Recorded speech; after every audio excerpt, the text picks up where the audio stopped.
Well, 4 decades ago yesterday, police here in Washington arrested 5 men for breaking into the office of the Democratic National Committee at the Watergate Hotel. Little did most Americans know it would become a scandal so big it would take down a president.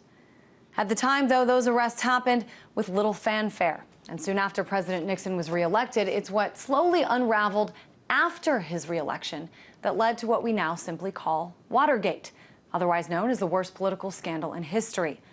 The burglary was one thing, but what's not often discussed is the amount of money Nixon raised just beforehand, about $20 million, which would equal about $110 million today.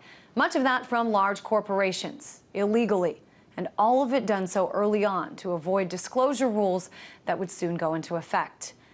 Now, much of that came out in the hearings on Capitol Hill, and after Watergate, 20 corporations were criminally convicted for illegal campaign finance activities.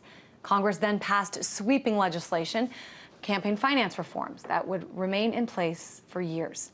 The wounds of Watergate, you could say, were deep enough. Both lawmakers and the American people felt action was necessary.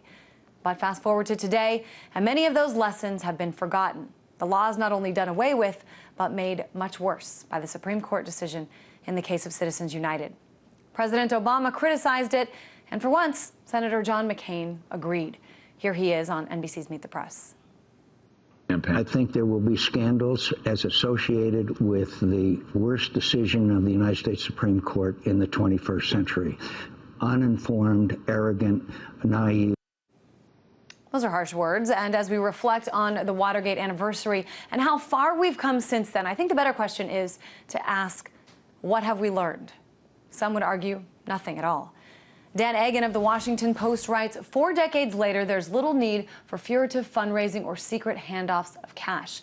Many of the corporate executives convicted of campaign finance crimes during Watergate could now simply write a check to their favorite super PAC, or, if they want to keep it secret, to a compliant nonprofit group. Corporations can spend as much as they want to help their favorite candidates, no longer prohibited by law from spending company cash on elections.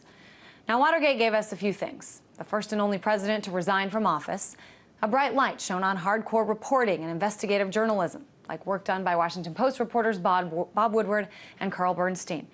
And of course, it gave us the word gate attached to every modern-day scandal. Well, today, millions of dollars go to prop up campaigns of would-be office holders in secret, and it is allowed. So I think it's important when we talk about campaign finance scandals now to consider that one of them was signed, sealed, and delivered by our third branch of government, the United States Supreme Court.